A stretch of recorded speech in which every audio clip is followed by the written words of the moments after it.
बिस्मिल्लाहिर्रहमानिर्रहीम। अस्सलामु अलैकुम नाज़रीन, वज़ू और गुस्ल के हवाले से एक सवाल है कि मसनूई दांत जो लगाए जाते हैं तो वज़ू और गुस्ल करते वक्त आया इन दांतों को बाहर निकाला जाएगा और फिर वज़ू और गुस्ल किया जाएगा या इन दांतों के साथ भी वज़ू और गुस्ल दुरुस्त हो जाएगा। सवाल का जवाब ये है कि मसनूई दांत दो तरह के होते हैं। एक वो दांत के जो फिक्स्ड होते हैं और जिनको लगाने के बाद निकाला नहीं जा सकता, और दूसरे वो दांत होते हैं कि जिनको आसानी से लगाया और निकाला जा सकता है, यानी वो बनाए ही इस तरह जाते हैं कि ज़रूरत के वक्त उनको लगा दिया जाए और फिर इस्तेमाल के बाद उनको उतारा जा सकता है। इन दोनों में से जो पहली किस्म है यानी जो फिक्स्ड होते हैं तो ये दांत असल दांत का दर्जा रखते हैं, इसलिए इनका हुक्म भी असल दांतों वाला होगा। वज़ू में इन तक पानी पहुंचाना मसनून होगा और गुस्ल में फ़र्ज होगा। दांतों को निकाल कर इनकी जड़ों तक पानी पहुंचाने की ज़रूरत नहीं है। यही वजह है कि फुक़हा ने इस तरह के दांत लगाने और दांतों को सोने और चांदी की तारों के साथ कसने का हुक्म दिया है। तो इजाज़त देने का मतलब ही यही है कि इनकी जड़ों तक पानी पहुंचाना ज़रूरी नहीं, वरना इजाज़त तो बेमाना और परेशान कुन होगी।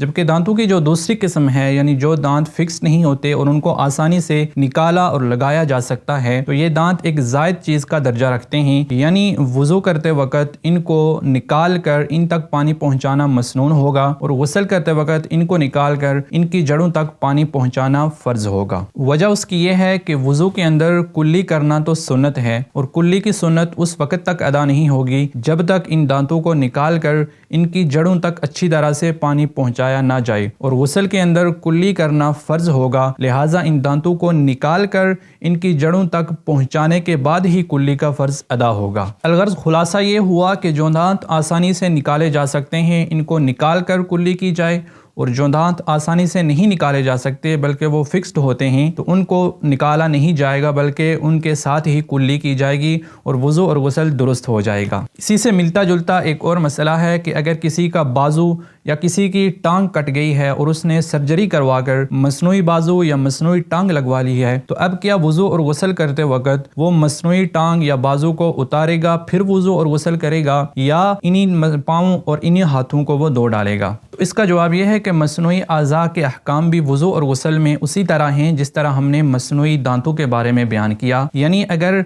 उज़्व ऐसा है कि इसको बग़ैर ऑपरेशन के अलग नहीं किया जा सकता तो ये असल उज़्व का दर्जा रखेगा। गुस्ल में इसको धोना फ़र्ज होगा, और अगर वो आज़ाए वज़ू में से है तो इसका धोना भी फ़र्ज होगा। इसी तरह अगर उसको बग़ैर ऑपरेशन के आसानी से अलग किया जा सकता है तो ये एक ज़ायद उज़्व की हैसियत रखता है, यानी वज़ू अगर आज़ाए वज़ू में से है तो इसको निकाल कर वज़ू किया जाएगा, और अगर वो आज़ाए वज़ू में से नहीं है तो इसको वज़ू के दौरान तो निकालना ज़रूरी नहीं, लेकिन गुस्ल में इसको उतार कर फिर गुस्ल करना ज़रूरी होगा। नाज़रीन, उम्मीद है कि आपको ये दो मसले समझ आ चुके होंगे। मिलते हैं आपसे नेक्स्ट वीडियो में, तब तक के लिए अल्लाह हाफ़िज़।